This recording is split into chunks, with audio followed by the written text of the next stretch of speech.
where we cut veterans benefits, we cut food stamps, and then we give billionaires a tax. That's disgusting. That's not the way I was raised.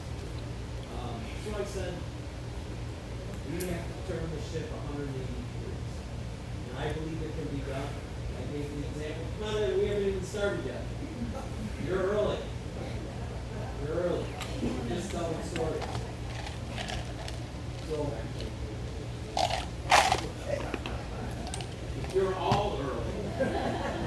Now, some people haven't heard my story with my wife. Just to I love, my wife gives me a hard time at home. So I tell people, when the kids went off to college, I opened the refrigerator, it must be 50 times. There's no groceries in the refrigerator. The kids came back for summer, all of a sudden groceries that were here. And I told my friends, what message do you think's being sent to me? So I love telling people, I said the wife has been late to everything, including her wedding. The priest was doing this. And I said, she's been on time twice in her life, and that's because she had the time. So I always tell everybody, thank you for being on time. I always appreciate it, because when we're dealing with our own life, we're always late. So we're still early. If you don't know, Jerry's in the back there. We're doing a podcast. We're calling it The Resistance to Trumpism. And as we do our town halls, we record them and we upload them. And I think as time goes by, I do believe we're going to get a national audience. It's going to take some time. We're already getting some attention. I'm not a big fan of WBEN, and I'll go back in time. I was running for New York State Senate. That was, they said, can't be done there either. And that ended up being a huge shock, upset, Buffalo News, shocker. They didn't think that could be done. And I remember, we're going to have a rematch. And the rematch is some of the cast of characters. Not only did I take on Nick Langworthy before, but Michael Computer was involved, Roger Stone was involved. So we're going to have a little rematch. I'm very excited about it. But the one time a friend called me on the phone, he says, turn on BEN. And this was like 1 week before that election. And Computer was on the radio screaming at the top of his lungs, I would rather vote for Hillary Clinton before Kevin Stocker. And I started laughing. I knew he didn't like Hillary Clinton. Now that's a heck of a compliment. And he was out of his mind. But I was, at the time, I was up by 5 points. And ended up losing the general election by 1 point. 1 point. That's how close it was. So I do know it can be done. So I give an example with the Buffalo News. Used to say that Stocker's a maverick. He's a rebel. Those are all the things. Because I used to take on party bosses on occasion. And I like to tell people I'm not necessarily a maverick. And I give the example in that Senate race. One of the issues I took on at the time was town water. And what I found out, I was hanging around with some of the construction guys in the morning to get coffee. And they would tell me that we know they discharge their toxins at nighttime when people are sleeping, because when we come in at 7 in the morning, our equipment's got the black soot. So I found out they were giving millions of dollars of campaign contributions to both sides. Every elected official, Congress, all the way down to local mayors and supervisors. So it was all over the place. So I came out with a literature piece. They went absolutely wild. Everybody. And I had a picture of Tom Loco, and I had a cemetery headstone that said rest in peace, and I put a bag of cash that had political donations next to it. And they went nuts. But, and the example I gave to people is the party bosses said, you can't do that, they give us too much money. And it was at that moment in time, I realized I had to be independent, because I knew the difference between right and wrong.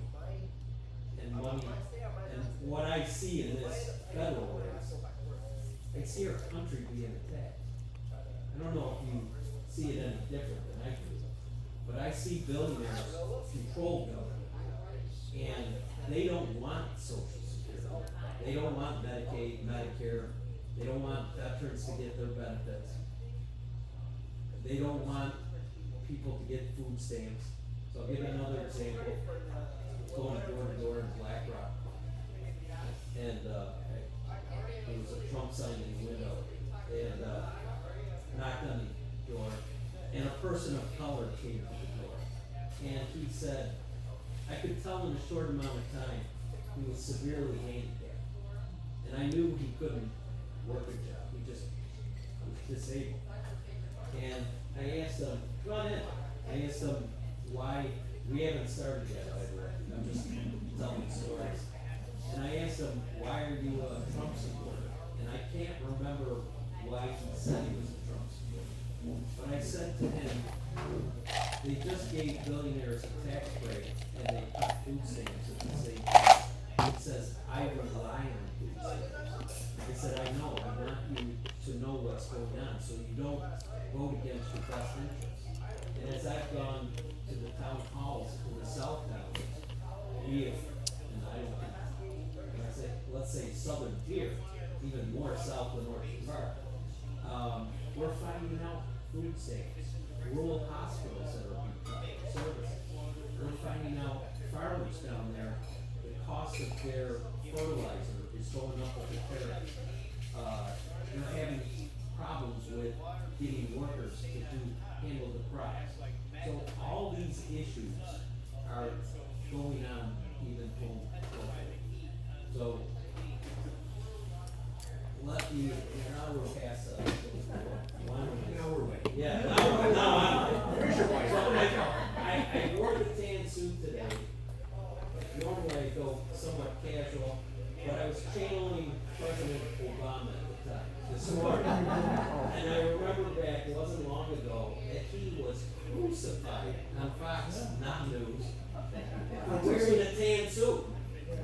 Now, I tell people, what a breath of fresh air, listening to somebody who was intelligent, and no scandals, and was a good husband, a good father, good president, and now we have a person that writes about sexually assaulting women, that has been convicted of assaulting women, that organized an insurrection, that is telling Texas women shouldn't be able to vote, people of color shouldn't be able to vote.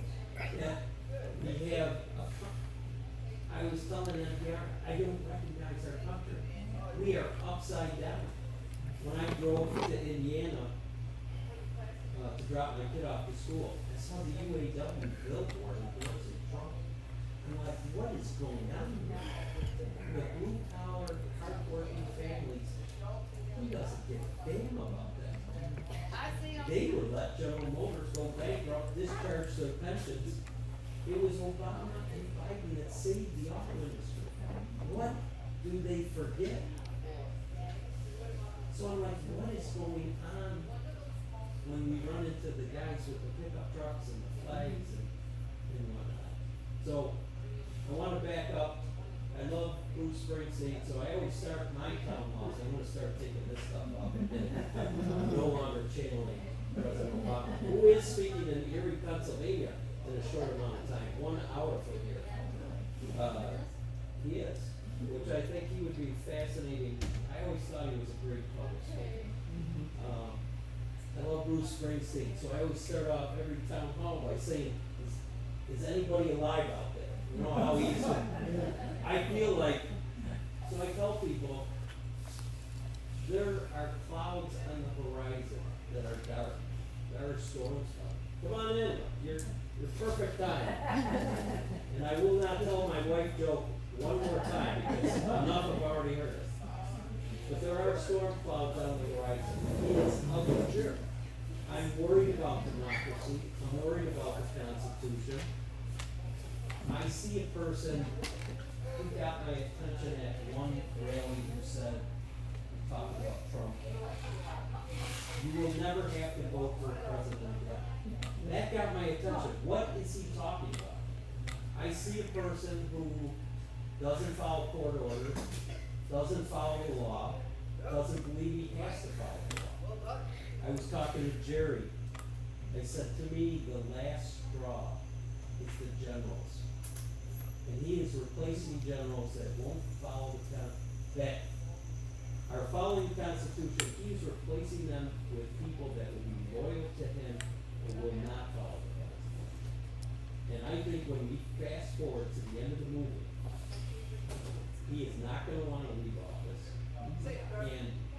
gonna use the military, and we see him using it now, inappropriately.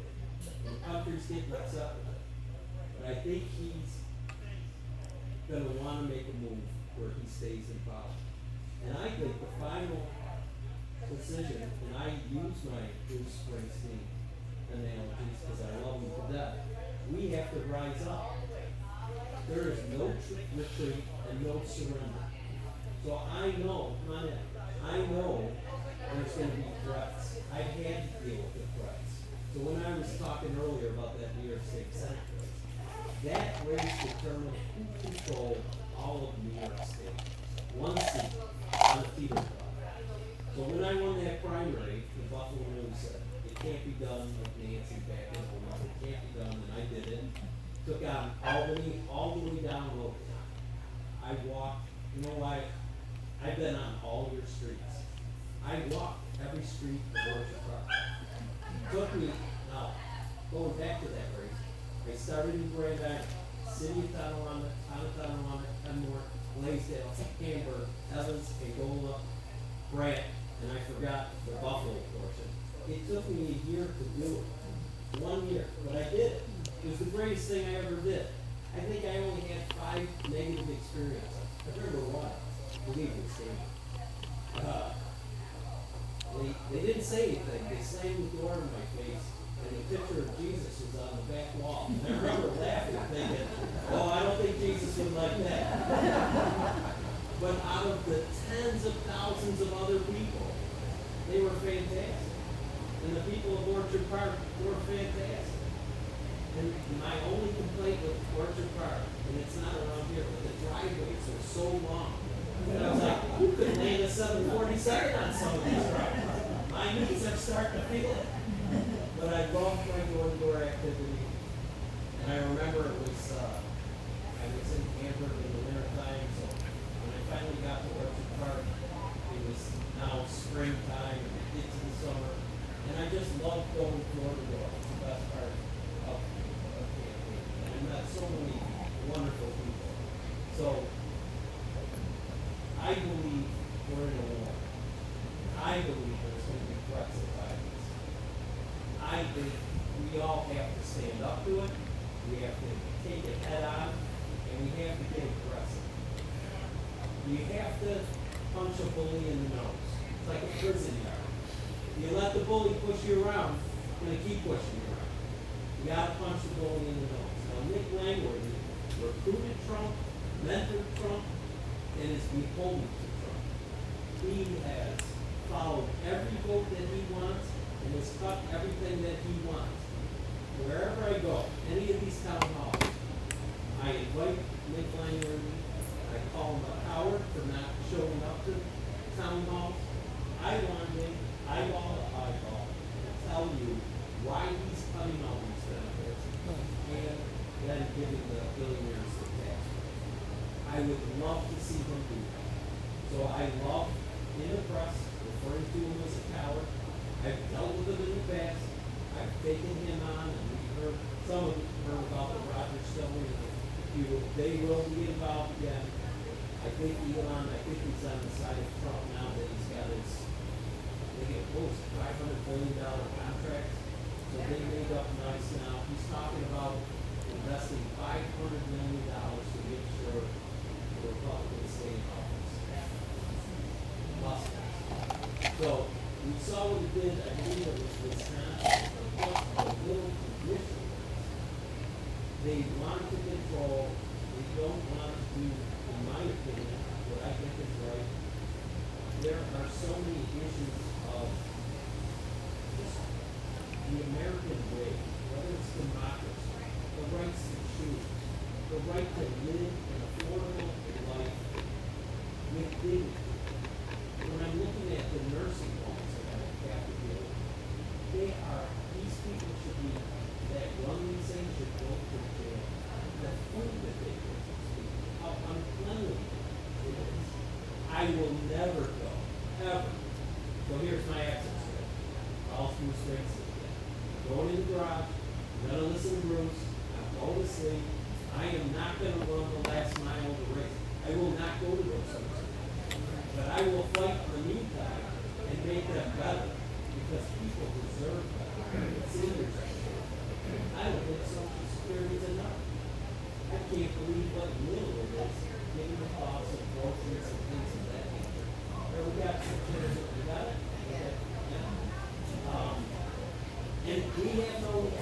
organization with these anybody, so my wife gets angry at me when I interrupt. It's one of my worst faults. I want you folks to feel, you got something you want to say? Raise your hand, let's say, interrupt, let's jump in. Our shortest town hall's been an hour and a half, our longest was 3 hours, and it felt like 10 minutes. It was so lively, it was so fantastic. We have the Republicans that show up on occasion, we've had independents that show up, they're upset. So I tell, who's my friend down here, Nancy from Owego, is gonna owe me $20. We're gonna talk, we're gonna get 30% of the Republicans to cross over, we're gonna get 60 to 67% of the independents, and we're gonna coalesce the Democrats. That is a win. And we're gonna talk about, yes sir, jump in. You're quoting what you're going to do, and I like that. Yeah. But what about the conservatives that's throughout the district? Are you going to recruit them? I'm willing to try to recruit anything. But we know, going back to that race for New York State Senate, they stand for nothing. So when I was in the lead by 5 points, Ralph Lurigo was the conservative chairman, he had a fake candidate in the race, and did a robocall to siphon my support down so that Mark Campbell could win. Now, and then he got a job for a conservative member on the Campbell staff. So those are the games that go on behind the scenes. Now, I would like to, when I was considered conservative, it meant you were faithful to your wife, you loved your community and your family, you were financially responsible. Now, unfortunately, I think conservative today, when I watch Fox News, it's hating people of color. Being conservative today means something totally different.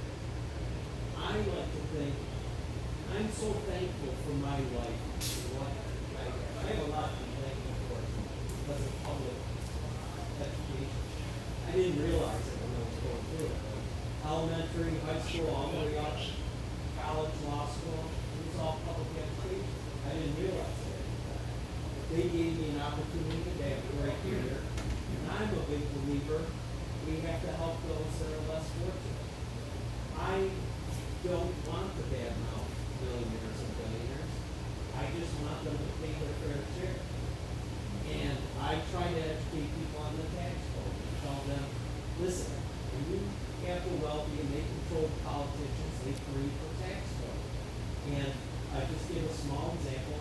If you want to buy a private plane that costs $70 million, you don't pay $70 million. But when you buy it, and let's say you put a little down, you're able to write off $70 million on your tax returns. So people that know how to use that tax code to their advantage, they're not paying their fair share. When the news leaked out that Donald's only paying $700 in taxes, I don't even know you folks. I guarantee all of us pay more than that. That's offensive. Absolutely offensive. And when you're going to give a billionaire a tax break and then cut somebody's food stamps, in my opinion, that's disgusting. So there's a lot of issues.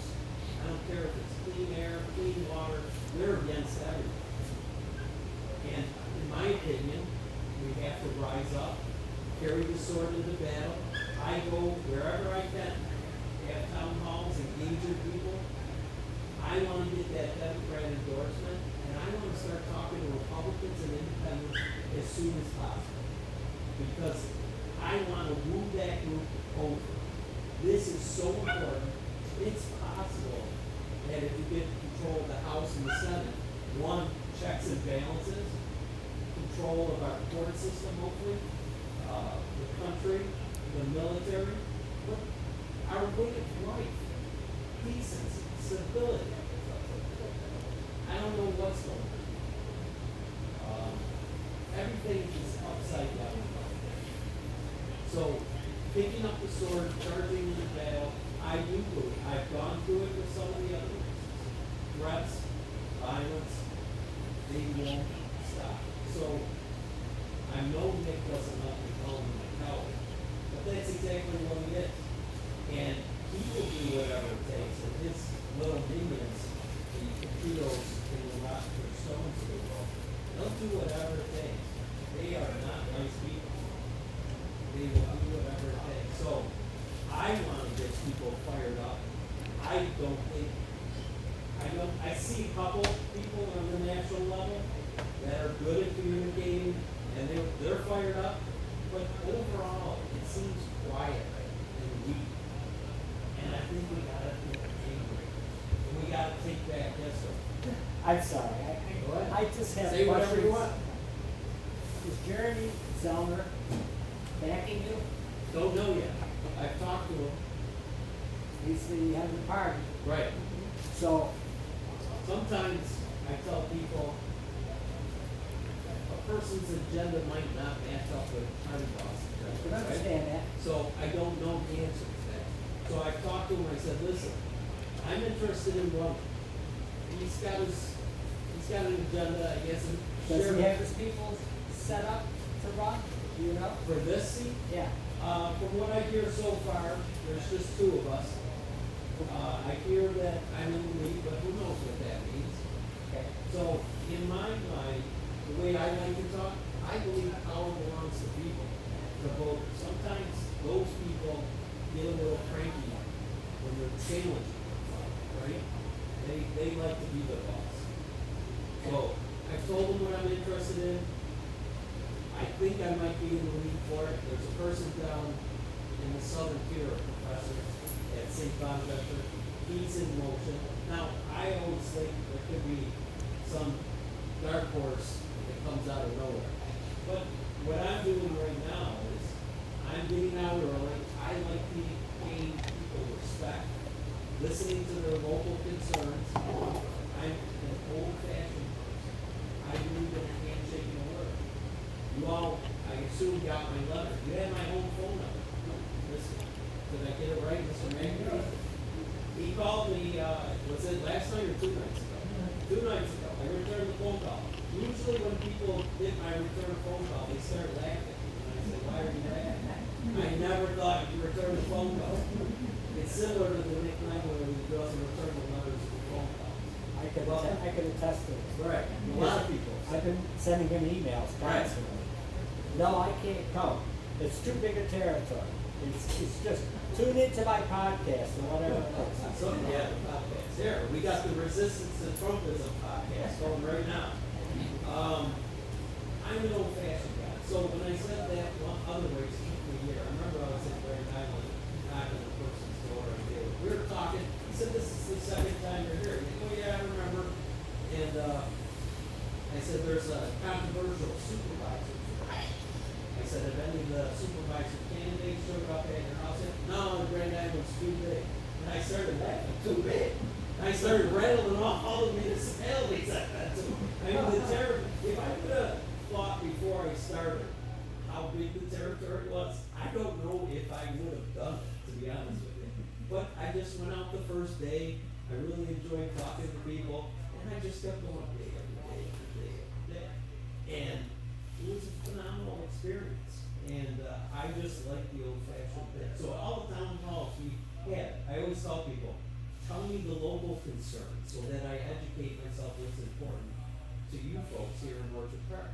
It always goes to the national issues. They never talk about the local issues, but that's because they're so important. And so the difference between the professor and I, so I got invited down to Olean to speak. They had a anti-Trump rally. So the professor and his wife were organizing the rally, and they didn't let me speak. So I like to tell people, I have town halls, and if the professor ever shows up to a town hall, he will be allowed to speak because that's what a gentleman would do. Again, I have old-fashioned values. So allegedly, I might be in the lead, I don't know. So I go town hall to town hall now. It is a large district. I started, has anybody ever heard of Tioga County? Yes. Yeah, so I'm the only one that's never heard of it. So I picked that one as our first one. It's a 3-hour drive. I went out, they were so happy that Jerry and I showed up. Nobody pays them any concern, so they told us, things that they found important, people on food stamps. It appears to be an area that's struggling economically. They have, again, like so many of our other communities, a casino. Opportunities for the southern tier, employment opportunities. So we talk about different things like AI, trying to ride that wave instead of be outsourced and displaced. We don't want to be Archie Bunker. We want to be on the cutting edge of technology, and that's going to change the landscape. The more I watch the so-called experts talk about AI, it's going to be dramatic. So I tell my kids, look for what is going to be in demand 10 years from now, not today, 10 years from now, because that is going to be a game changer.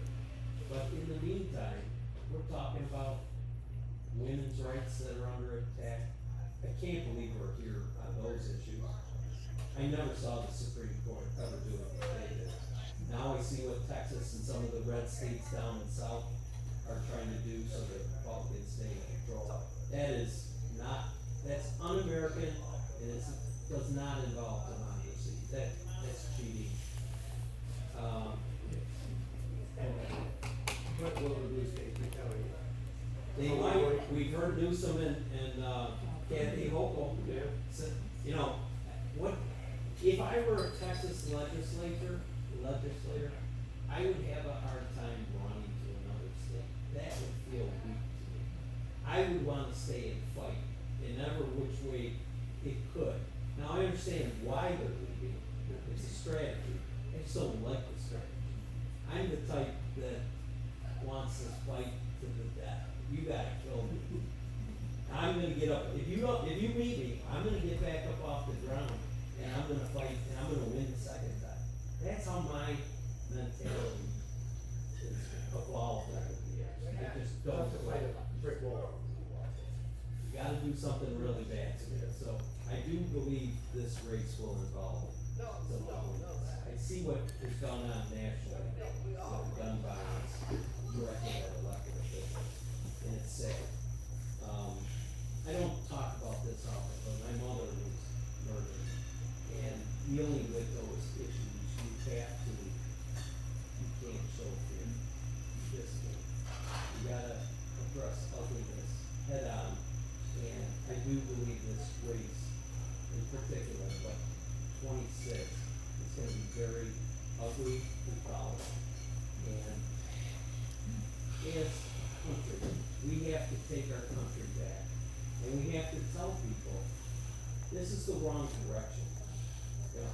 Another issue I talked about is being world leaders. How do you alienate Canada, your greatest trading partner, your greatest ally? Why would you be so dumb to alienate Europe, your trading partners, who are now gonna turn to China? I say to everybody, every empire is ended at some point in time.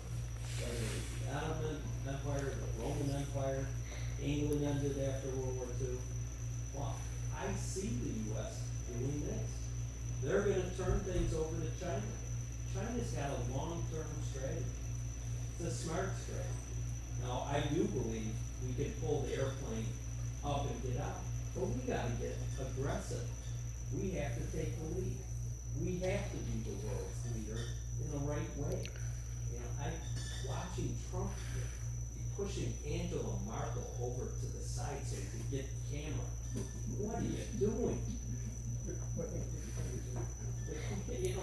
I mean, you could go on and on all night long saying, I would do everything the opposite of what he would do.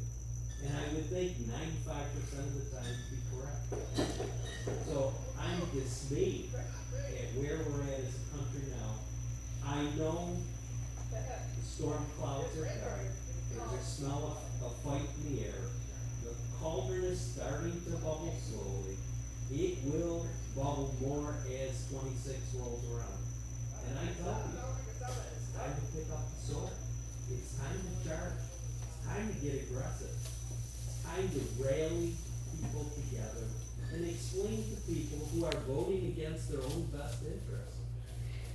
you gotta come this way. And I think it can be done. And Nancy, she's gonna owe me $20. We're gonna take a red district. I know it's a David versus Goliath. I believe it can be done. And we're gonna feel it blue. Anybody, yes, ma'am? Are you having any success reaching younger people? Because Yes. And I just wanna say, I am one of you. I think probably. I am one of you. You're the youngest one in the room. I don't know about that. I embrace my wrinkles and gray hair, and I will say this about the young people. If they want, I tell people all the time, if you're willing to vote, you will be my boss. If you don't vote, I don't care what you have to say. You have to be engaged. Young people, unfortunately, we don't see them much. They're not engaged. They're not voting. Now, if they decide to show up, I wanna talk to them about opportunities. I wanna talk to them about the cost of education is too high. You know, we wanna talk to them about trade skills, about developing skills so you can employ your family and have a good possibility. One of my personal passions would be not only all these issues I talk about, the Constitution, democracy, food stamps, women's rights, all that. I have a particular passion about the cost of living, that families are struggling, and that we need to focus in, whether it's the private sector, the government, bringing prices down, whether it's healthcare, food, electricity. I just got a $600 electric bill. $600? That's outrageous. It's been, I'm sure all of yours is going up. Now, I had mine up a little high, so maybe I'm being penalized. But the cost of living for folks, my wife always, I spent $300 and I have no groceries. I know, I open up the refrigerator and there's no groceries. And she is upset. You know, I hear it all the time. Families are struggling. So that to me is a particular passion of getting the monthly expenses to go down. Whether it's food, I see our policy in this country, we're selling poultry, cattle farms, pig farms to Chinese companies. That's outrageous. We saw what happened when one particular person I hate with a passion is Mr. Wonderful on Shark Tank. I can't stand him. It's that mentality of disgusting wealth that when a person in a local community would say, I've invented this and I want to create 20 local jobs for my little town. Nope, we have to send it to China so we can make more money. This is terrible. We saw what happened during the pandemic when the masks were in short supply. Because China was making them and we were not controlling our own destiny. Well, the same thing I believe applies to our food supply, applies to our manufacturing, jobs for families. But God forbid if we ever have to go to war someday, we've outsourced everything. We're not in control of our destiny. I think that is a very poor plan. And helping farmers create more farmers, more food. I would love to take on the challenge of feeding the world. We now restrict food supplies so we can help the farmers, but we want to control prices. I don't think we're doing a great job of it. I want us to be able to feed the world. I want the poor in our country to be able to eat. How about the people overseas that don't have clean drinking water? I believe as a world leader, we can lead and bring everybody's quality. But USA needs all that. So billionaires again get the tax break and children overseas are starving. That is not how it works. So people have asked me, well, you used to be a Republican, what made you change? That party has gotten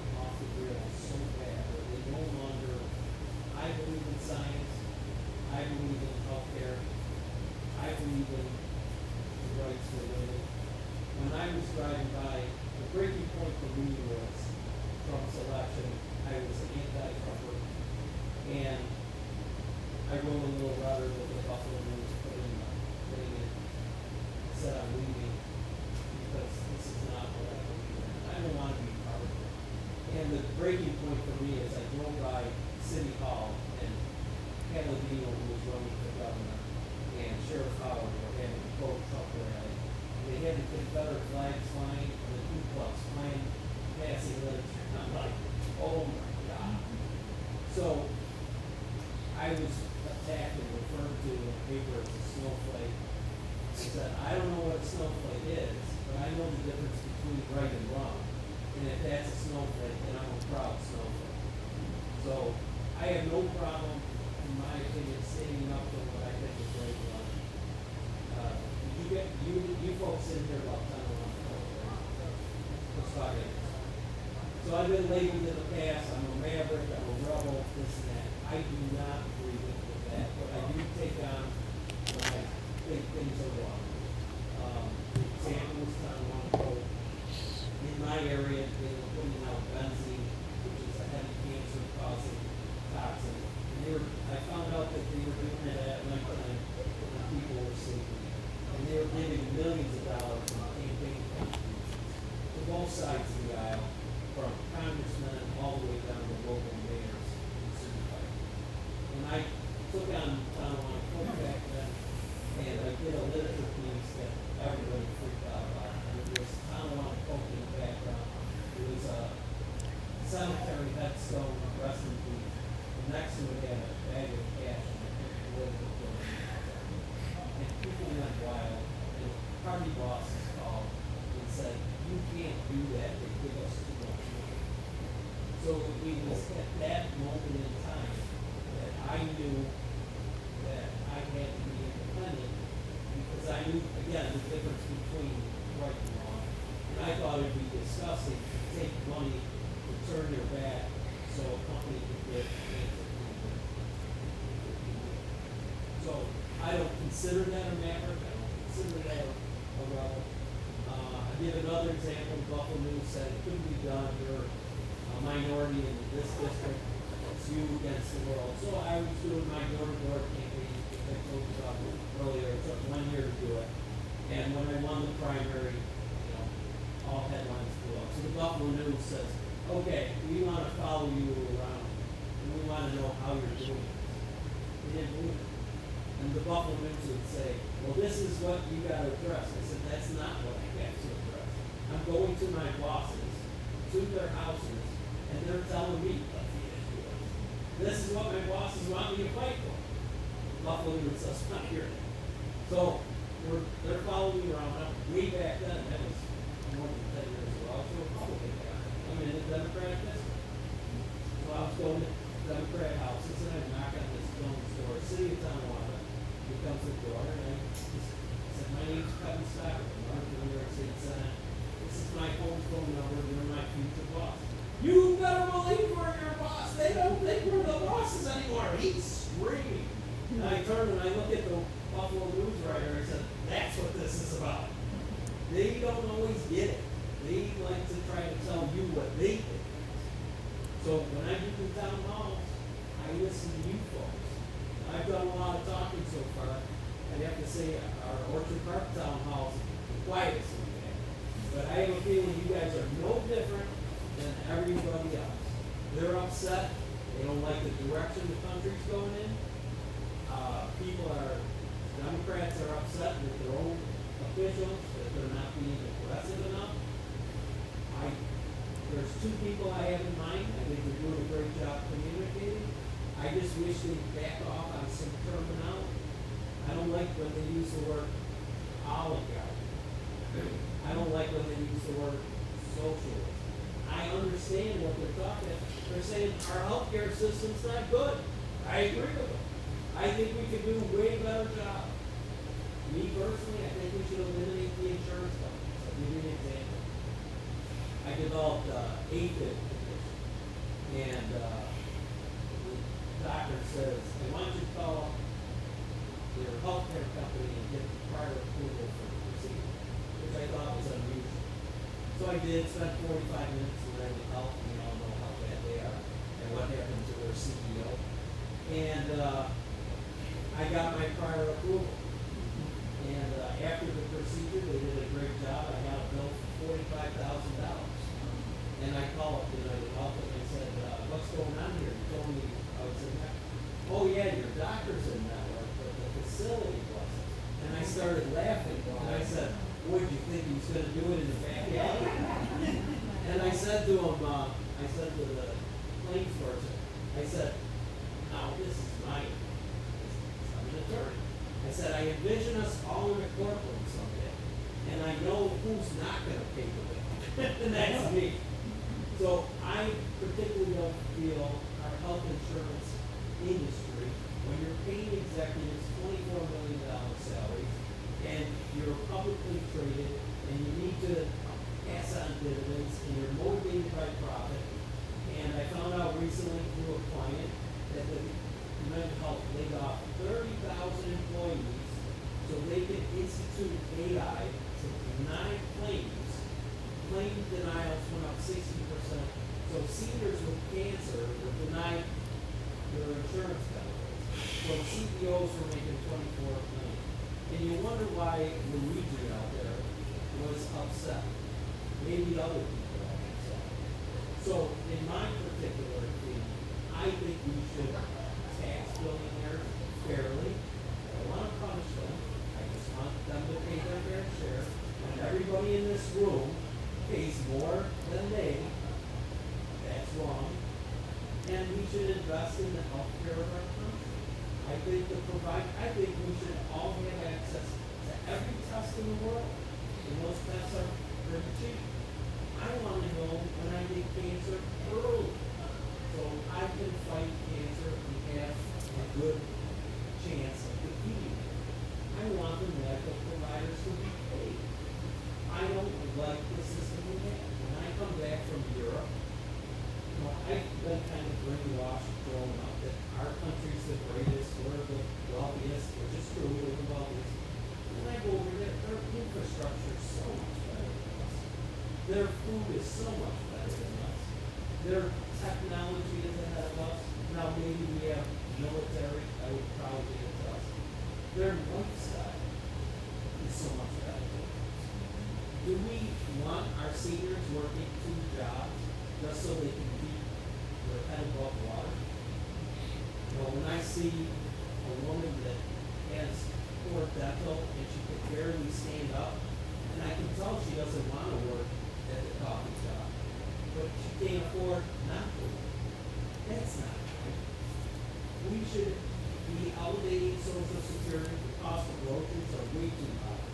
We need to get electric and heat down, insurance down, all the things that I think we should have more of a European lifestyle where we enjoy our families, we enjoy work, but it's not 60 and 70 hours a week. We already know AI is going to wipe out a lot of jobs. So we have to, I think, adapt. I want families to enjoy each other. I want grandparents to be able to see their grandkids. I don't want to see what we've seen over the years, that families have to go across the country to get jobs. We're sending Mr. Wonderful, sending all the jobs to China. So, what other issues would you folks have? Yes, sir. How do you plan on addressing all of this information? It's for Simple example. I was at a fundraiser a couple weeks ago, just over here. So, the gentleman came up to me and said, "You remember when we went to school and we went to say the pledge?" I'm a school teacher. right. And I said, And "You you still still do? do. You should know that, none of them." I said, "But they do." And I've actually gone to the point where I've talked to all my relatives and friends in the different states, all around New York State. And nowhere can I find a school district that does not start their day with the Pledge of Allegiance. But half the people in this country believe that the Democrats have caused them to stop saying the pledge. Right. So how do you combat that? Well, we're NPR, I told them, we're in a dangerous time right now. We have Russia and China interfering with our elections with disinformation. I think it's quite humorous that we had a few years ago the QAnon theory going around about the Democrats and pedophiles, and yet we're gonna find out in the not too distant future somebody else is the actual pedophile. I would be willing to bet money in Vegas and put my kids through school on my bet. I'd be glad to make that bet. NPR, we see the news right now cowering to the president. We see CBS paying $16 million so they can get their merger going on, and they're rolling over like a stinky dog. What is going on? Look at the The colleges. colleges. Harvard, this morning, Harvard's coming up with money. Oh my God, I was on Harvard's side. Yes, ma'am. And law firms too. I just wanna say, I subbed for school nurses in Hamburg and Aurora, and I agree, cause, you know, I have people come up to me, well, you know what they're doing in school, I go, I've been subbing there for 10 years, I have never seen what you're talking about. Right. So And telling, they just, there's so much misinformation, I go, I've never seen it. telling truth and education are so important. I can tell people are no longer reading. And I refer to my geriatric, call them nippers at the gym, right? I shouldn't say that, but they come out with such outlandish misinformation that they actually believe. And the example I would give to you is, here's an example. So they make fun of me because our scientists were recommending the vaccination to protect our children and our communities, and these guys put steroids in their bodies, and they believe in ivermectin, and they think Fauci's a fool, and I look at, and they're making fun of me, and I look at them, I said, listen, I'm a father, I have to make a decision on behalf of my children, and I'm really worried about making the wrong decision, and I have to listen to scientists, I have to listen to what's the best information out there, and it still could be wrong. But you fools put steroids in your body, you know that's bad for you. And if you look up your ivermectin on the website, the own manufacturer tells you it's not for COVID. So you fools, so we're dealing with this mentality, and I tell them, you know, we have to figure out a way. You know, I constantly tell people, my phone's right here, we have the world's libraries right here. All the information, but we're getting dumber as a society, and I can't explain it. It's all here, all the world's information, I can look it up and educate myself, but yet, you walk into Walmart, or you go to different, you look around, it's like, how do these people survive? They're so misinformed. And when I talk to someone, Their misinformation is right on their phone too, and sometimes, there's lots of it. sometimes, you're right, you're right, you're right. It's what was the lie. Right, so it's, you know, seeking out the correct information. Thank you for being a nurse, by the way, I've had 20 kidney stones with 20 more to go. I love the nurses.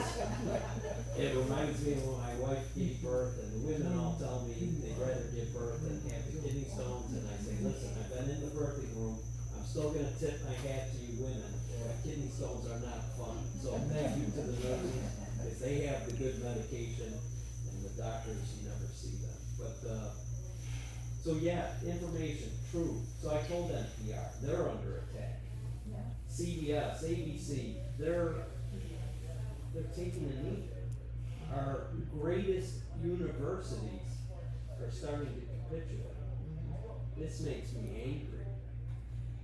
You and I, the simple folks, need to rise up. Bruce talks about it. No retreat, no surrender. I love the mentality. I guess one of the questions Yes, I sir. have is how do we start to get the information? Because one of the things I was looking at was I was saying, okay, you know, I sent a letter to my employees. Yeah. I said, we're gonna take all these people off of, basically Medicare. Right. We're gonna drop all these different benefits from Social Security. Well, now you try and get the information. People that you go to the information for, like Social Security, Right. are not allowed to talk. Correct. And here's how slick they're being. Some of these cuts to Medicaid aren't gonna happen until after the midterms. Oh, are they slick? So it starts, what do we have here? Maybe 20 people, somewhere around there. You 20, talk to 20.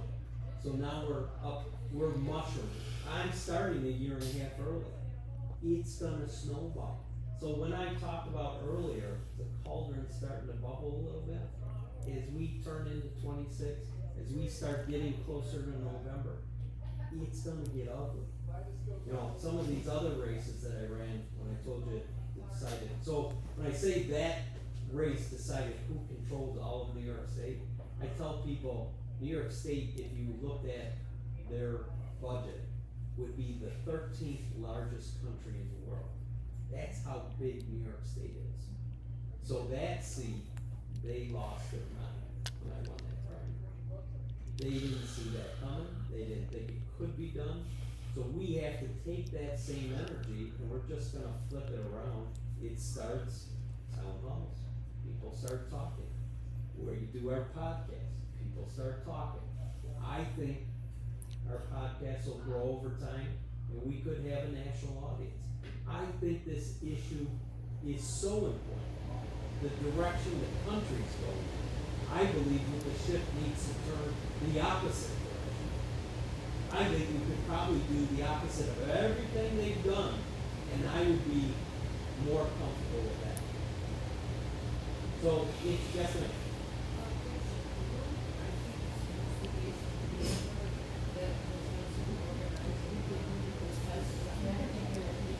right.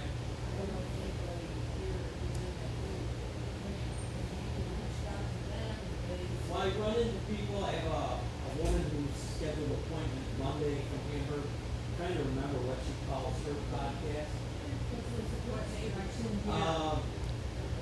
Different groups and reaching out. And I think you brought up Hamburg, so that's what made me think of this one woman. I'm trying to remember what she calls her group, but she's being active and she's taking recording candidates and posting them on a website for community base. So it's starting. The other, what's the professor's name? Aaron Geis. There's a couple things on the internet about him. What little I know about him, well, here's an example. So when the Buffalo News did an article that I was thinking of running for Congress, all of a sudden I'm working in my backyard doing, I specialize in growing weeds, by the way. So I can't seem to get a handle on weeds, but Aaron, I don't know how he got my phone number, but he calls me. Oh, we need to get together and talk, and we don't need two people running and this, and I'm like, who's this guy? Why is he talking? So I'm listening, and I'm like, well, you know, if you want to run, run. That's what democracy is, right? So I told him, I'm not gonna discourage you from running. You know, get out there, start going door to door, do town halls. We have different approaches. I tend to be, I don't know, Jerry, what would you say? Edgier, or my language might be a little tougher. I'd say you get to the point very quickly. I get to the point quickly. Jerry says, I've been through the wars. I've had three private eyes follow me. I can tell them, you're wasting your time. I drop the kids off at school. I go to Starbucks. I read the paper. I have a coffee, and I start going to work. And then I go door to door. I had, to me, I don't know what, but yet they did not like it when I won that fire. They were really upset. So I give people an example. There was one person taking on all of Albany, the whole organization, all the way down over. It's just hard work, it's old-fashioned values. So it starts here with town halls. It starts you folks talking to others. We keep coming back, the crowds will keep growing as 26 rolls around. You know, Kevin, if I could add to that one thing, with Kevin, what you see is what you get. You don't get any mollification or getting around it. It's what's on his mind is what's Don't his. beat around the bush. Don't beat around the bush. So if you were to call me and say, hey, I need a favor, at least the way I've been in the past, is I'll say either I can't do that favor, I might be able to do that favor, let me try, or I can definitely do that favor. So I'm pretty straightforward. I think this is a great great task. This is David versus Goliath. The goal is huge, but the importance is so great that it's worth. I know they're gonna attack, I know they're gonna spend millions of dollars, they're gonna make up lies. The last time I was gonna kill babies and I'm gonna give illegal immigrants benefits, is what they told everybody. Okay, well, I don't recall saying anything like that, but they will make up anything. One of the saddest things, because of all those millions of dollars, I've become so well known that when I walked up, like I was walking my dogs before I came here, I get people going down the street, they wave, or they refer to you as Kevin, and they think of you as, we're friends. That's just how much the attack gets for them. And one of the saddest days, I was dropping my kids off, they were little, at school, and one of the moms came up to me, said, my daughter's in Trevor's class, and she was asking, why are they saying things like that about Trevor's dad on TV? That was hello. So I always tell people, I'm not worried about the truth. Sometimes I worry about the lies. How do you explain a lie that doesn't exist? It's very difficult. So my particular approach is let people get to know me. I go to their homes, I go to their communities, I pay respect, I listen to their concerns. I tell people, this is my home phone number. Call me if you ever have a concern. This gentleman called me. He got a return phone call.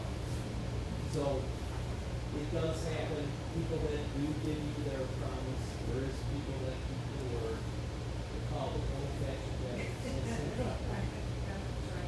You can. I'm doing too much talking, so I'm glad you're going to ask me a question. I say, I agree. And we have for a long, long time, I get up and I'm terrified, the direction of the company, because this is clearly. Right. And they look at this. Right. This is hurt. Right. You know, I have it. I have believed on belief that someone stood up and said, "How can I answer?" Right. Because It will get ugly. There's no doubt about it. But I'm hoping I rally with you folks, and you're my armor as we go into battle.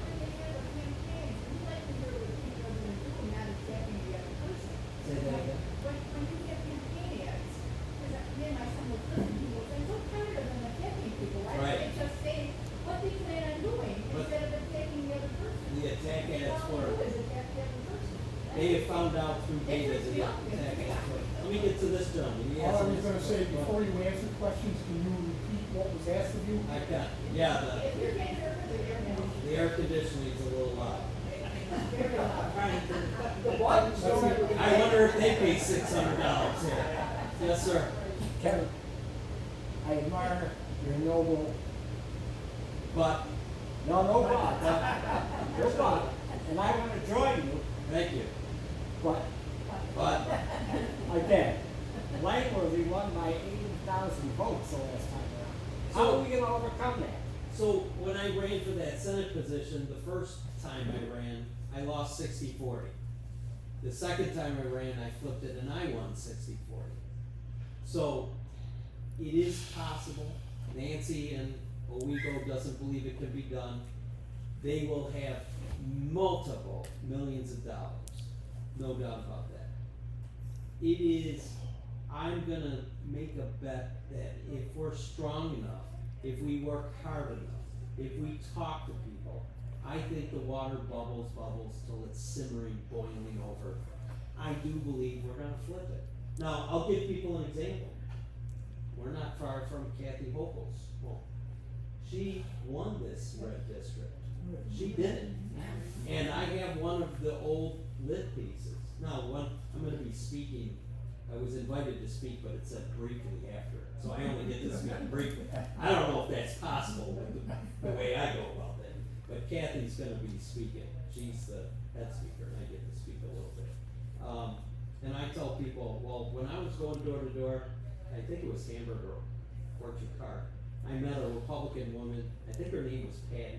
She goes, I'm a Republican, I love Kathy Hochul, and I help her on every of her campaigns since the time she was a Hamburg council person.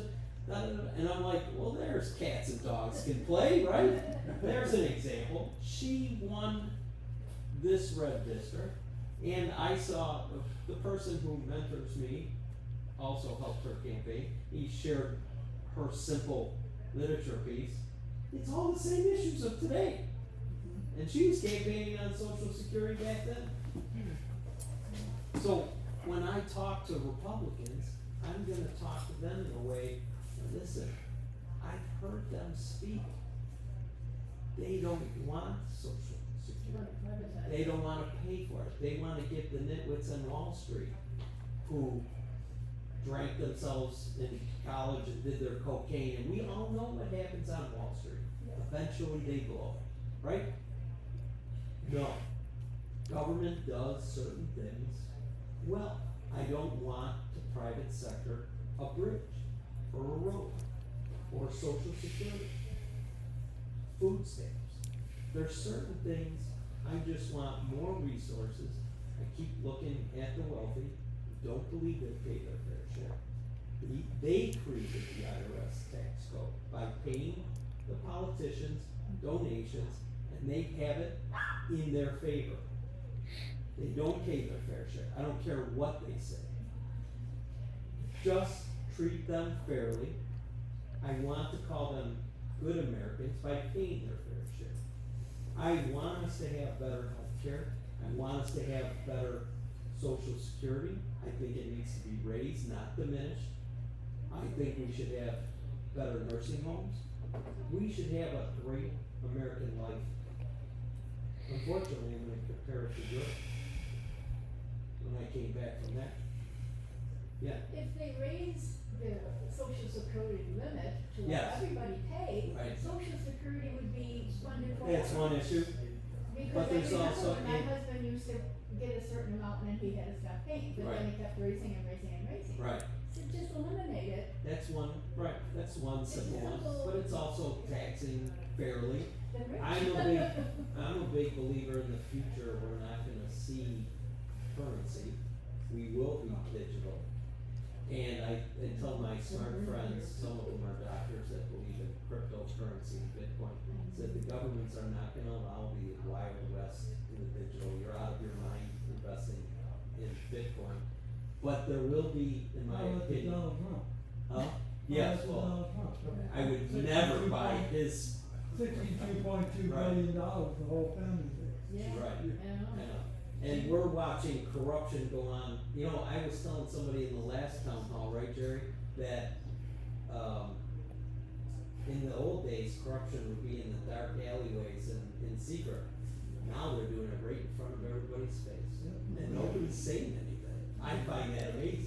Well, the federal Right here. government, the federal government, I don't think has the talent in computer, science to stop, cryptocurrency and rip-offs and money being redirected to different places, because that's why everybody's laughing at it, because once it's, cryptocurrency has been primarily used, in my understanding, for laundering money, like Right, drugs. that's how it started. Like, yeah, because it protects. Drug dealers. Yeah, and it hides the source, So, where the money's I going. see, I see us going digital someday, I see the world going digital, and what I could envision is that if you're able to monitor everybody, and let's say you brought the tax burden down, Yeah. but you broaden the base, so that the people, you know, over the years, how many contractors I paid with cash? I don't think I've ever paid a check. So there's a whole industry in this country, including the wealthy, that are not paying their fair share.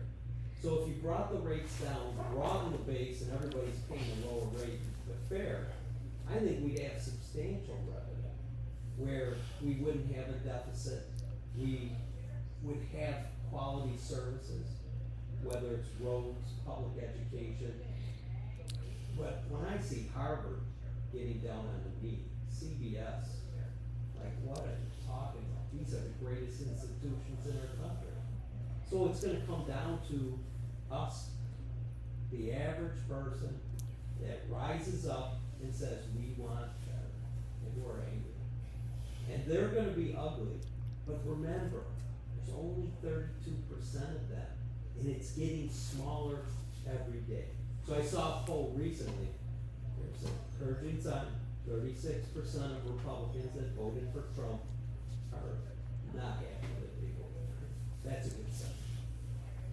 So I've met on occasion where people will say, I'll ask them, are you embarrassed yet? Occasionally, I get one that says, I said, good, that's a good sign. And we need to talk to that 36% that decided to stay home. This country and our way of life is so important, they need to get off their couch and vote. That 36% is really disappointing. That's who gave the direction this country's in. So, going back to Nick. I'm used to, I've dealt with him in the past, he looks you eyeball to eyeball, he lied right to my face. It's not surprising that he picks Trump to run. He recruited him. He was the head of the party in New York State. He mentored him, and now he's totally beholden to him. He never deviates. So it will be a battle of all the old foes that I've dealt with. It will be Nick Langworthy, it'll be Trump, it'll be Elon Musk, it'll be Roger Stone, Caputo, the little henchman, will be in there somewhere. He likes to create fake websites and spread lies. That's what he specializes in. Yes, sir. You forgot to add Palladino, the homeboy. Palladino and I have run into each other on occasion, and Carl you're referring to? Yes, Carl's in there. Carl's not a fan of mine, but he doesn't like, I put literature out that why I switched because of him and Sheriff Howard with the Confederate flag and the Ku Klux Klan. Well, they don't like that talk. But I asked the sheriff, I said, why don't you denounce that that's ugly and it's wrong? They don't know what to say. They know what they're doing. They're fanning the flames of hatred to benefit themselves and power. I would rather lose than get down on a knee and play with that group of people. Absolutely. So I have a different mentality, probably comes from stuff growing up. I don't like to lose, and I'm not willing to give up. I just think these issues we're talking about tonight are so important. It's worth sacrificing everything we got for it. They're snubbing me. And I think people are gonna get angry. It's starting, Jerry, right? We've done a lot of town halls. I think we're up to 10 already. We got 20 more planned. Have you done Hamburg yet? Hamburg was number 2. Okay. We had a good turnout there, 30 or so. Got a lot of people. What we do, and thank you for reminding me, I have my yellow pad here. I call them community leaders. So each community, I have Ellicottville, Olean here, we had Tioga, Clarence, anybody that wants to sign up as a volunteer. Name, address, phone number. Mr. McAfee, I already have your phone number down here. I don't know if you're a volunteer, but I wrote it down. You got it. Yeah, you called the house, right? You called the house, so you're on the list. Feel free to join. I love talking to people, so I give clients my phone number. I throw the young people under the bus. I bring them in the office. I tell clients, this is my phone number. Call, I don't care if it's Christmas morning. I love talking to people. Call. And then I throw they don't even return my phone calls. I sign their paychecks. It's nights, the weekends, they don't even return. No. This is old school values. It's about character, trust, respect, all the good stuff.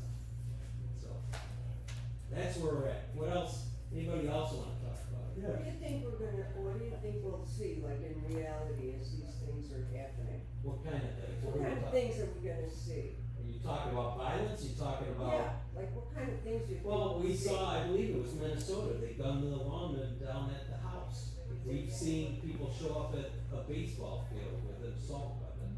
They gun down legislators there. We are seeing threats all over the place. We saw the kid with the hammer break into the Pelosi house. There are sick. And what did the Republicans say that was? Oh, he was in his underwear, that was his gay lover. It was the Oh, really? worst Is that bad. what they And said? he believed it. And people I don't- believed that.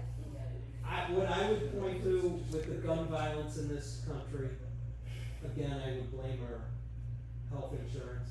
We are not addressing mental health adequately. I used to be a So prosecutor. that's what you think we're gonna see people coming around shooting us when we go to the football game or something?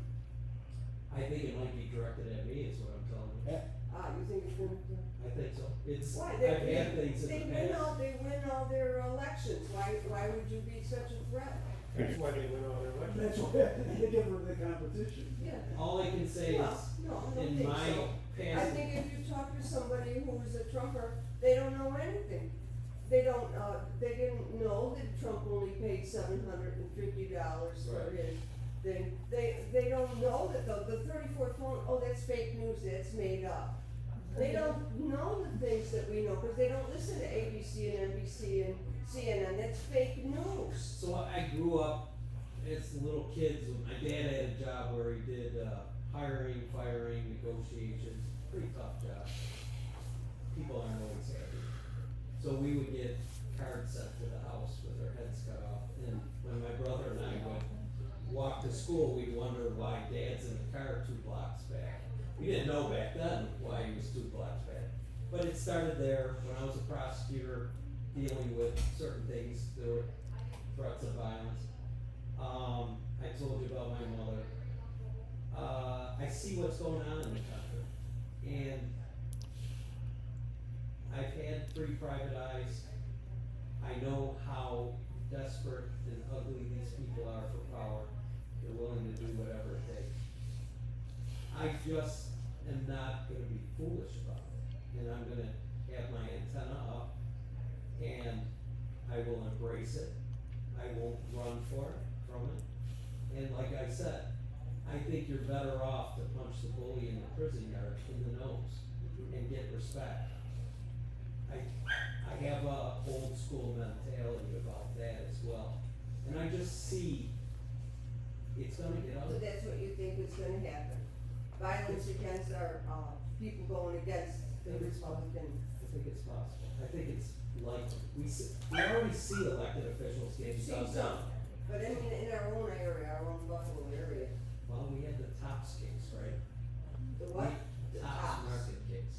So we have ugliness in our community. Oh, I believe that's what the whole Trump thing is racism. Of course. Oh, but it's not just the violence, Oh, it is. it's lawsuits, they'll find some reason to Well, sue you. let's back up a little You bit. know, how many lawsuits is We Trump have filed? Trump sending messages to people that violence is okay. That when you attack your government and kill police officers, you're gonna get a pardon. By releasing them from jail, Or you just sit there with a guy that killed so many people, set their house on fire, right, and he he's, says, get out. he's creating a private army, isn't he? Oh, yeah. He's also replacing generals with who's loyal to him. So you can start to connect the dots and say, this, when you hear him say you will no longer have to vote for the president again, like, what That is he is talking true, about? yeah. That's a red flag. Well, that's gonna be true. They did it in El Salvador. They've gone from a democracy into an autocratic, and that's one of the things they did is, oh, that guy should stay in power forever. They changed the laws. So I think he's gonna, at some point in time, he's gonna create chaos, he's gonna institute martial law, and he's gonna say, we no longer are gonna have elections. So, You I talking said, about Donald Trump? what? How can Donald Trump get away with everything from the lower courts to the Supreme Court? This, it And amazes nobody me, is going along with the Constitution. it amazes me. How do you fix that? How do you Well, fix I think that? if you, the midterms, if you can get control of the House and the Senate, there's an opportunity to impeach him and get him out of office. At the minimum, hopefully you can have checks and balances again, right? Isn't that the goal? How do you do that when he's got the Supreme Court making Yeah. all of these rules there? That's a real Somebody came big up with problem. an idea that maybe you had to have a bigger Supreme Court that has more, I mean. They shouldn't have a lifetime, nobody should I have a agree with lifetime. that too. Everybody in government, first of all, they should get big money that Citizens United should be. I think that's the number one problem. It's the number one Right problem, there. is too much money in politics. Number two, if we had term limits with every official, I mean, if they're term limits, so they've been there for a while, then they wouldn't have to be worrying about being reelected all the time, and they could do their job. That's So- my feeling on This lady's touched on Citizen United, so what we have is, and Bernie's right, we have an oligarchy. So if the wealthy are giving the elected officials millions of dollars, and the people in this room are just keeping their head above water, and they're not giving money, who are the elected officials listening to? The wealthy, right? That's what we need to change.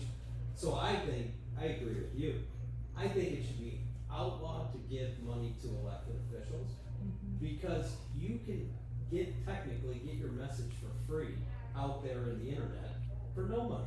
You don't need campaign donations. Didn't Chris Collins admit, I don't need to talk to the Well, he's people? running for office again. Yeah. That was the most embarrassing article I've ever But he seen. said, I don't need to listen to the people, I need to listen to my donors. Right, well, Yes.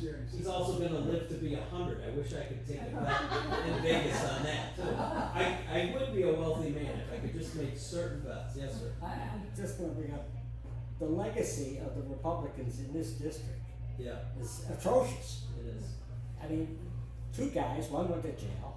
Right. Okay? Jacobs did one thing, right. he took a stand. I'm Exactly. glad he did that. Yes, I agree. But, I saw Chris at a sandwich shop recently and, he wished me luck. did he? He did. Jacobs or Collins? Jacobs. Collins. Yes, sir. This election is, midterm is more important than the next presidential election. Could I agree. Well, because Trump is gonna do every damn thing he can because of the millions of dollars he's got hanging over his head in New York City. Oh, absolutely. Because he's gonna go to jail the minute he walks out of the White House. Well, I Well- wonder if he goes to jail You when and the I are on the Supreme, same page. when the Supreme Well- Court says you can't prosecute somebody who executes their duties in office, and I'm looking at the Supreme Court, you mean to tell me if you engage in murder, that you're immune from that? I am very disappointed in our Supreme Court. Very disappointed. Yeah, but, But that was the argument they made for his, first or second impeachment. Yeah, but You know, Kevin, Whatever president can't does, prosecute. he can't Right, prosecute. yes, sir. What kind of a law can you change to stop the Supreme Court from being there until they die? How Well, do you change that law? They have to change it. You have to change it in the You know, Constitution? everybody talks about the American people, I love this, the American people said, put it to a vote for the American people. Right. Let them vote for it, vote for different propositions, we'll see what the American people say, Well, but we they have- don't do that. We have age limits in New York State for judges now. I think 70 is it here in New York State. Now I'm 61, I might say, what do you mean 70? So I'm starting to get to that point. But I understand what you're saying, and maybe one theory I've heard somebody said, instead of having the number of justices now, you have 15 justices. And maybe dilute the lunatics that lied to the people when they said they weren't gonna take away. All three of them lied. Right. All Then three it'll of them swing lied. one way or the other. I heard they can be impeached and removed. I don't know what the Constitution says about that, but Well, Mitch that could be a McConnell fight someday. wouldn't let Obama Yes. irritate me, and then right away, They're good, well, they're Yes. good. yeah, but, And then, when he could have impeached Trump, he could have I would impeached want Trump, to know he did not, what Mitch McConnell thinks he's an of idiot. what he did by not removing Trump the last I time. think he's angry that Trump said his wife was ugly or something. Yeah. He Well, attacked his wife. there's a lot of discord between them. Right. I, So let's chill. Jerry, I'll get to you. I know they talk about the national, trying to get back to one of the issues that I think that's important both to Orchard Park and to the basic district. And I think one of those things is our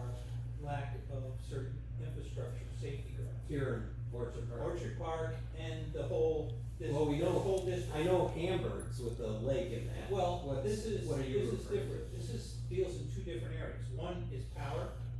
We're basically living off of power that really hasn't been upgraded sufficiently in We're order to talking park. about our electric. Electric. Okay. Power, and also our communications. When I, was in New Jersey for Sandy, Yeah, we lost communications for 2 Right. weeks solid. they say that's the next war.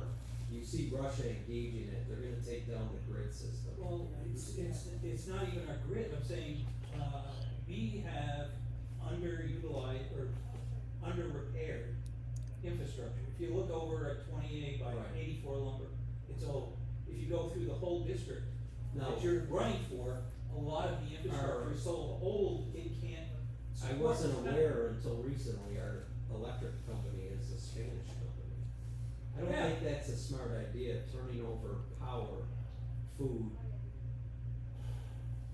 healthcare, and anything to foreign entities. I wanna control my future.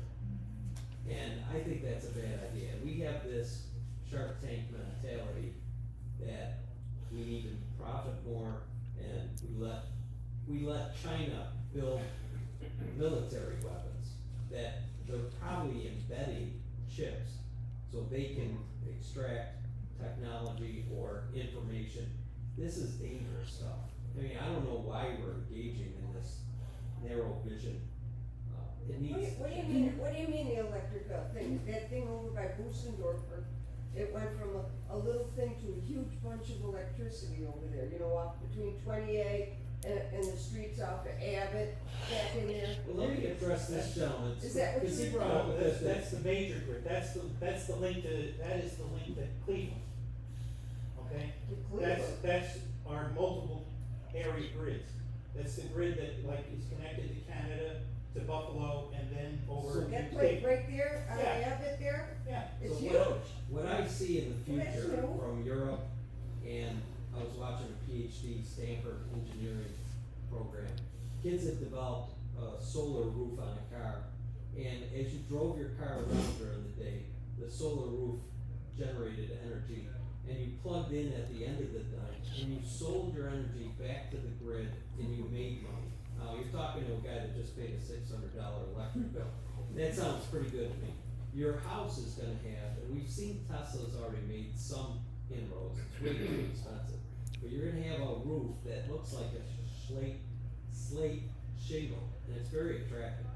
And you're gonna accumulate energy. We see high rises with film on them in Europe. The building accumulates energy. You're gonna have a storage tank. So if we could get to the point where we're energy independent, all of us, now we're not so vulnerable to spikes. What do we see in Texas? If their grid system goes down, they're private, you'll get a $6,000 bill because of the demand, and Texas is out of their minds. So so I envision a different, where each individual household is gonna be energy independent someday. I don't know how long it's gonna take to get there, but to subsidize something like that as a government, to encourage us, so it's better for the environment, we're energy independent, we don't have to rely on foreign oil, we don't have to rely on foreign countries, whether it's our food supply or our energy. These all, to me, just make perfect sense. So I definitely think, I wanna ask you folks a question. I came here, Jerry, I haven't forgotten about you over there. Orchard Park and our beautiful Bill Stadium. I had a question for you. I wanted to know by a show of hands, would you rather keep your stadium here in Orchard Park, or would you rather have the stadium built downtown? What do you? Keep it here, so the traffic doesn't bother people. You like That it? was me, I live right on Southwest, Southwest. But you still want the stadium here? It's Okay. away from it, yeah. So if I were to be, and this is the district, and we've seen some talk about downtown, I tell, you're the boss. Well, So- they have, It's a little late, but that's- tailgating, A little late, but I wanted to know because tailgating is talk the soccer. biggest part, my kids have season tickets. Right, Tailgating is the biggest part everybody tailgates. Right. And we have a lot of room to tailgate here. Right. We have, downtown, you have only a few. I just didn't know if you folks were put off by There's the no way to get traffic. in and out of downtown, I mean, you'd be there for hours. Well, I don't care about downtown, I just wanted to know, you guys like that. Okay, that's all I wanted to know. Yes, sir. Downtown, all the way.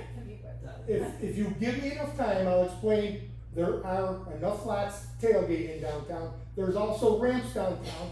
There's a train line that can, the line right here goes into Lackawanna, ties into the one coming through Amber, Right. and would drop, hang on, Could, yeah.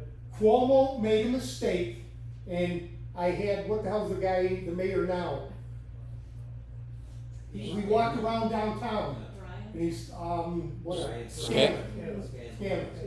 And he met me, and we walked around downtown at Chicago Street, Right, where Chef's is. yeah, If you look down underneath the thruway, it's all wide open. right. Turn the line underneath, take it to South Park, into the DL&W, instead of wasting $30 million where we did. Now, that could still be used, that whole area. Okay, so let me jump in here. So the only reason why I brought up the example is just my mind frame. You're the boss. So as I would come to Orchard Park and say, hey, we're considering a new stadium. Do you guys want the stadium to stay here, or do you want it gone? Like, let's say the group said, oh, we hate the traffic and this and that. You're the boss. It's not what I would decide. So I only brought that question up because I wanted to know what the Orchard Park people thought. So that's just an example of when I tell people, if you vote, you're the boss. And overwhelmingly, I respect the gentleman's insight here, but overwhelmingly, the people of Orchard Park, I got the sense, we like our stadium here. So that's just how my mind, I wanna share the thought process. And I'll bet you I could change a lot of minds, given enough time to explain the whole thing, okay? And the other part of it is, the old stadium, Yeah, instead of tearing it down and filling it in, why can't we take 2 rows of seats, jackhammers, big busters on backhoes, right. make a couple ice rinks in there, make soccer fields in there? Soccer field, yeah. They're looking for a place down in, and I've been around construction, demolition, my whole life since 5 years old. So And I'm older than you. I've been- The other thing you're talking about, one of the things that upsets me all the time is that, What did you say? that's what my party said, I gotta vote this way. Right. I'll bet you I am by 7 years. Those are cowards. Older than him? Those are people who Or are. I don't know, he said it, And, I didn't hear They're you. controlled by party bosses. yeah, and that's just And crazy. that's why we talk about citizens here. So I tease about, the stadium and that, when I was in Rome, we toured the Coliseum, and the person that gave us the tour said back 2,000 years ago, they had these cable systems, and they had a tarp that would go up over the Coliseum. I said, what? The Romans 2,000 years ago had a cover with the Bills, we can't have a cover? So that was my comment on Rome. Well, they also flooded and made, Yes, they talked to us about that. Anybody else, comments, questions? And we were told we could stay as late as we want, yes ma'am. How come you aren't like sending around the list so that you got our contact information? We could start that, I'm gonna give it to you. It's just. So are you telling me you're willing to be a volunteer You know what, and start us off there? I go over to government. About a week ago. They don't let troublemakers like me have access to that. What's with your mailman? Who else, anything else? You look like you have a I look question. across the street at Ford. No?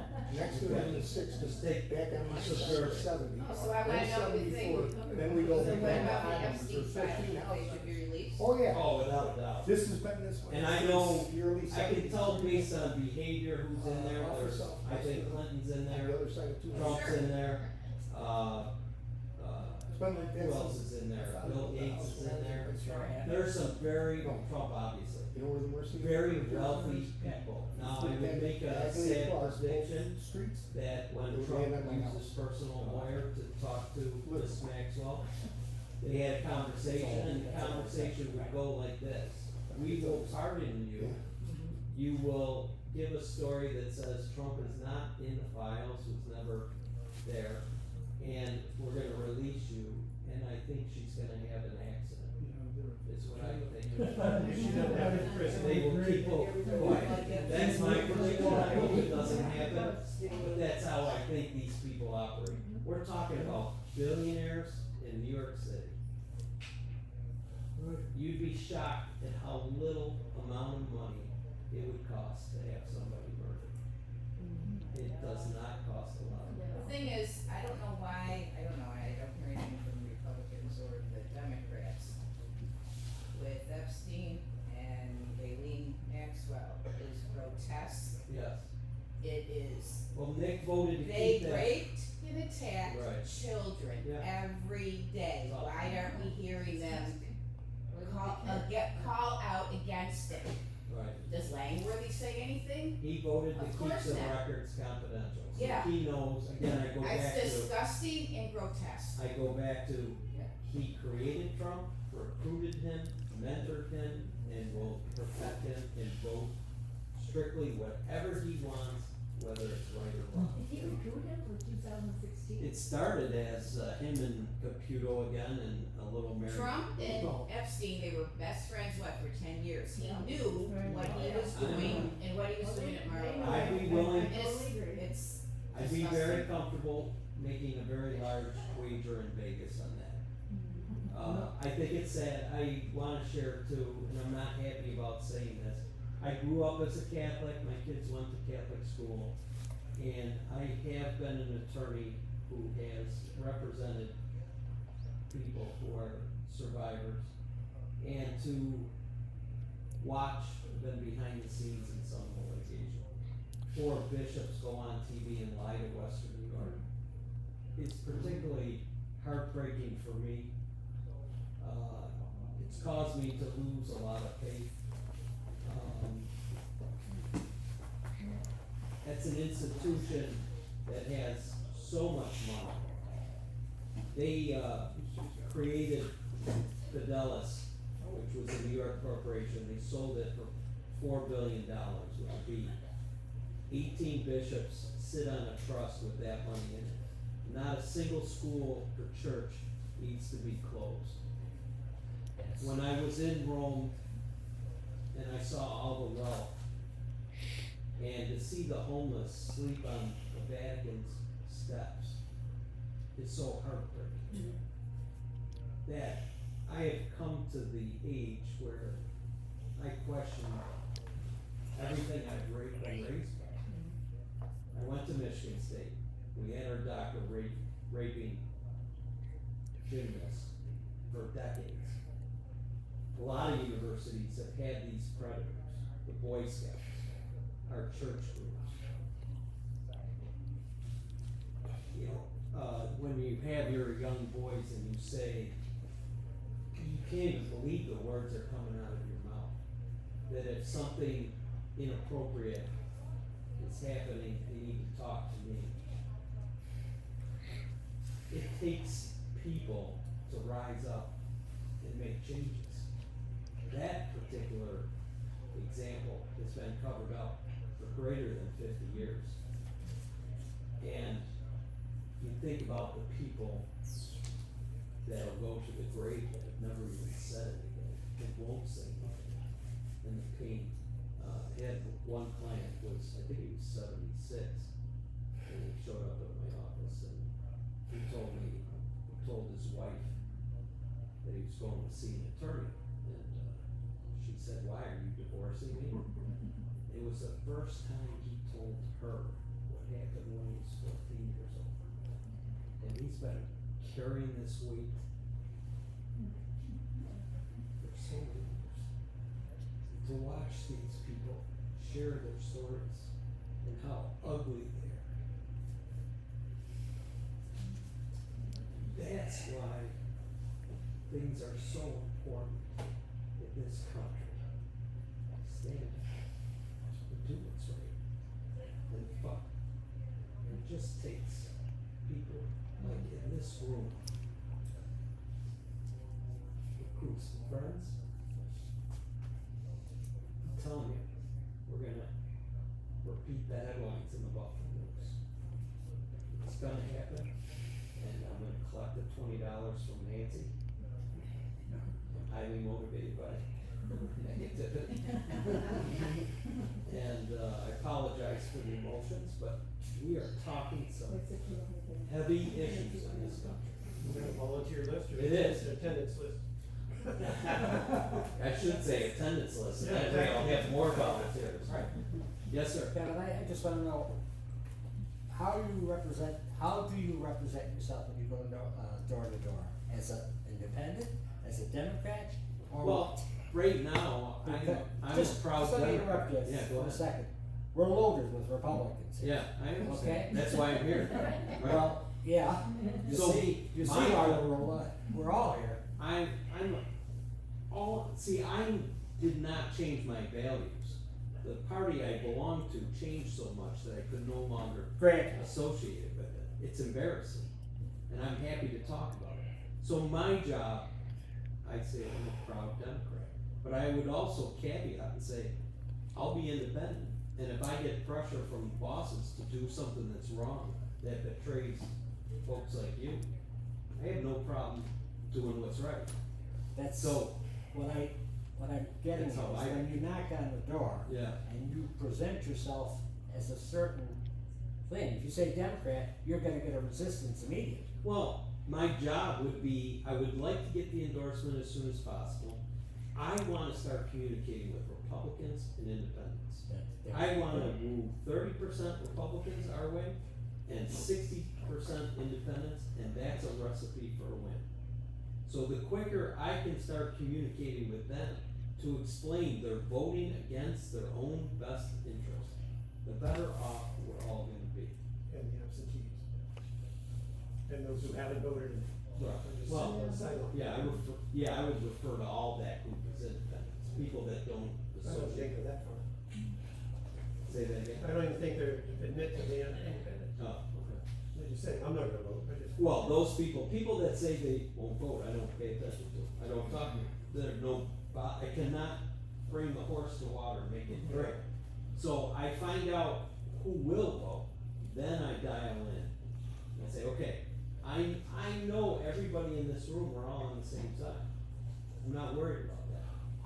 I wanna talk to the Republicans, and I just wanna grab 30% of them that now regret that support, and I know the independents regret it. So, and it's that 36% I keep talking about, motivating them to come back out and vote.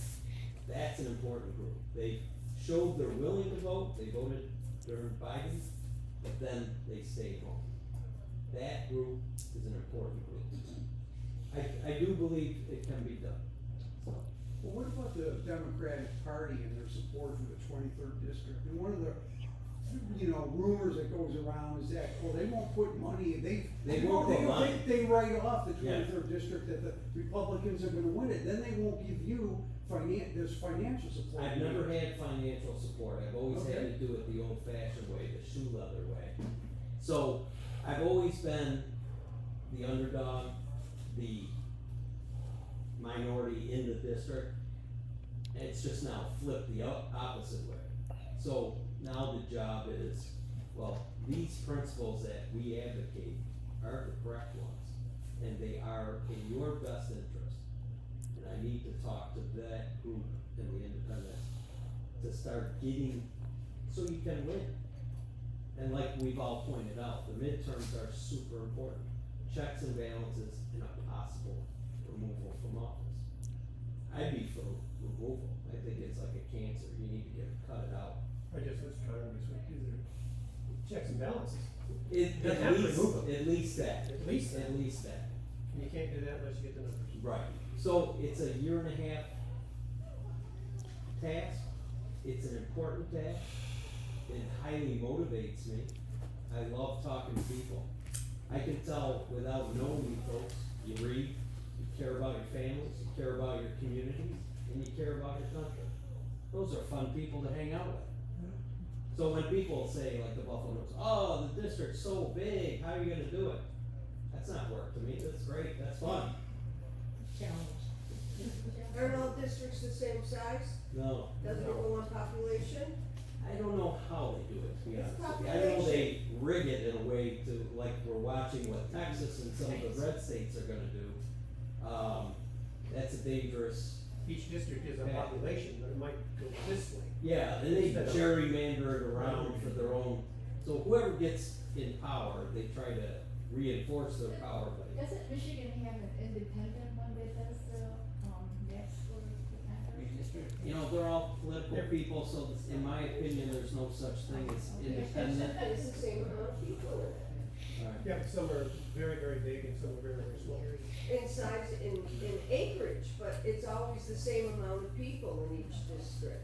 That's what they That's call a theory. gerrymander, because they go, oh, they're one. Well, I think they manipulate the borders to They get manipulate the certain border, Right. groups but in it's always voters. the same amount of people. Maybe, I'd have to look into that. I don't know. Yeah. Yes, you might be right. When Collins took on Hochul, Yes, she was basically out in the north when she won, she was where? in the north. She didn't run out here originally, Oh, really? yeah. She ran in Erie County? She took over, who was the pretty boy that was shaving in front of the mirror that got stupid and got removed? Oh, Chris Lee. Chris Lee. I went to high school with him. My condolences. He wasn't shaving, he was, Whatever he was doing. yeah, he was doing bad things that husbands shouldn't do, is what he was doing. Yeah. Anyways, she won that district out in the north. And then when Collins took her on the next, in less than a full term, they ran down along the lake to get out to Orchard Park to pick up all the Republican votes. Right, well, they manipulate, And yeah, there was nobody that they picked up along the lake, right. cause it Well- didn't extend into Hamburg at all. I know it was a very red district. I saw her literature piece that the person that works with me, drafted for her. And I remember Social Security was on it. I remember other things like assistance for single moms. I remember there was something on there about, it was just simple issues that obviously people found important. And she was able to flip a red district blue. So I just give that as an example. It hasn't happened often, but she was able to do it. And if we have hard work and we keep recruiting more and more people, you know, 20 becomes 40, becomes 80, becomes, it's like nuclear fission. Have you ever done anything with phone banks? I don't know if they're even I've been involved with them in the past. on your behalf, or, I was a volunteer in a Okay. phone bank, so I participated in them. So this is what I did in the last election, the guy's, the professor. What did you do? Why are you calling me and why do you care what I did? So I told him, I said, well, I thought the election was so important that I wrote 10,000 letters to people of Western New York. And I asked them to reach out to a friend that might be in Pennsylvania, because I thought Pennsylvania was gonna be an important swing state. I said, recruit your friend to participate, get out. I also told them, I went to one of the local unions in Pennsylvania on election day, and I volunteered to drive people to the polling station to vote. And, it was a long day, and I was driving back, and the same person that drafted that literature piece for Kathy Opel, I called, and I said, Don, I'm a little worried about Pennsylvania. Saw a lot of Trump signs. And sure enough, Pennsylvania went Trump. So, that's what I did on election day, but I thought it was so important that Harris win. I never envisioned the destruction he could do so fast in such a short time. It is disturbing, and I see the destruction of our relations with countries around the world that are trading partners, that are gonna diminish the importance of our country in the world. I do believe if we get it back, we have to go on an apology to it. I actually wrote my son goes to Michigan State, he has to go to Canada. I thought I had, and I did do it, I wrote a letter of apology to Canada. I said, give this to the guy at the border.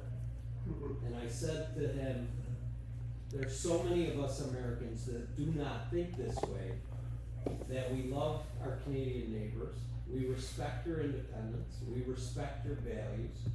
This is like the drunk, ignorant uncle that comes to the family party and wrecks it. We are gonna have to deal with him, and we will move on. And sometimes you take one step backwards in order to take 2 steps forward. So when I get people coming up to me that watch too much news, unfortunately, which I am one of those, and they have anxiety and they can't sleep, and they literally come up to me and say, Kevin, are we gonna survive? I look at them and say, we survived the Great Depression, World War I, World War II, we will survive Donald Trump, but we better get a backbone, rise up, no retreat, no surrender, and get offensive. On the offensive, not necessarily offensive. As a Catholic, I am hoping that when he meets with Putin tomorrow, Yes. that little piece of, Maybe puts a both- nuclear bomb in his pocket. Maybe both Sets of it them off. go down. World peace. No, I think the opposite is gonna happen. I think Trump's gonna threaten him with military. And what do you going think into Putin's Ukraine. gonna do? Putin is no pushover. And then we'll end up on boots on the ground. Yep. Now, I just saw a survey that, the US has over 5,000 nuclear weapons, and so does Russia. So, in my opinion, I'm not a big fan of these wars that I don't know what their purpose is. And, I do believe we promised Ukraine when we took their nuclear weapons that we would protect them. But I think it needs to be done at all costs, so men and women don't have to go fight and sacrifice their lives. And one thing that I always say is, the wealthy children never go to serve, and neither do the elected officials, other than, who's the Republican that passed away, McCain. Other than him, there's not too many of them. So, it's always the poor that have to go and sacrifice their lives. So I do believe in diplomacy at all costs, at every cost, and whether it's Israel, whether it's Ukraine, we have to get to world peace. We have to have NATO. We have to be the kind of leadership so that people follow what's good in the world. We're not doing it. We're doing the opposite. Well, we're not, he is. Yeah, well, yeah, Yeah, but it's, Really write that letter? I did. Good for you. And the border, I asked Trevor, and the gentleman supposedly said, thank you very much, and I guess they put it up on their bulletin board.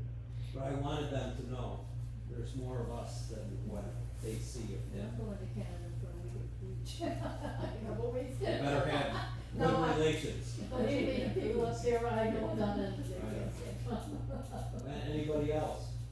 Where's our yellow pad? Over there, okay. I project that come the November 26th elections, that Trump is gonna come up and give everybody a couple $2,000 bonus. Yeah, he's already talked about.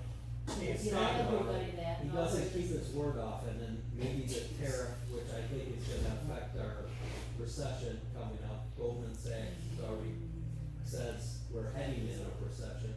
I don't know what his plans are with the tariffs, cause they come on and off, but I try to explain to people, and Olean, one gentleman showed up, was a Trumper. They said, when the prices go up, people are struggling right now. When the prices continue to go up, consumers gonna pull back. That's what's gonna lead us into the recession. And all you have to do is go back to Herbert Hoover and the Great Depression to find out what tariffs did back then. Doesn't take a rocket scientist, all it takes is reading, and that's one of the problems we have in our society. People aren't reading anymore. They don't have factual information. And Fox News, in my opinion, is one of the most dangerous things out there of misinformation. Congress controls the purse strings, why aren't they doing anything? This is illegal. Cause they're Congress puppets, is a Trump Republican, puppets. it's Republican. So they just cut PBS, they cut, you know, when I see CBS and ABC and Harvard and like, they're strong, they're wealthy. What am I supposed to do? Harvard's got the largest endowment in the world, We got, $1 billion or some we ridiculous. got patents that pay out. Right. What am I supposed to do? But again, I'm a simple person, just right versus wrong, and it's important. I'm wondering, they keep talking about everything they're cutting and they're stopping all this funding. Why do we have to increase the debt ceiling by 3 points? Something's coming down the road. I saw an We spent article $3 billion that out for of trade. all the money that we've accumulated as a deficit, he has accumulated almost 30% of the total deficit, just him alone. For his private purpose. Well, No, his no, presidency. Presidency. So he's given 2 tax breaks and outspent. So the deficit has grown so much under, now, here's a guy that's gone bankrupt since then, we put him in charge. But he So thinks that's good business. I go with, right, good business. Cause he's not paying for it, we Right. are. Right. He never True, built a I building do with his own believe money. the plane has done this, and we can pull up and go up. But I think it's with fair taxing, the wealthy who aren't paying their fair share. I believe it's providing government services that raises the quality of life for the average American, providing opportunities. I believe in helping the less fortunate. I think that's important. It's what we've all been taught. And I think we can create a good quality of life. We gotta get those prices down. I think families are struggling. Yes, sir. I apologize if this was, addressed before I got here. Yeah. You're like my wife, by the way. I've used her as a joke a few times. She's late to everything. I'm just I entertaining just the said, crowd. well, I won't say it, Go ahead. I'll tell you later. Okay. Go ahead. His wife's beard is not that white though. Huh? No, it's not. Now I forgot where that. It's Cedar, probably a good thing for me. No. Now you're acting like my wife.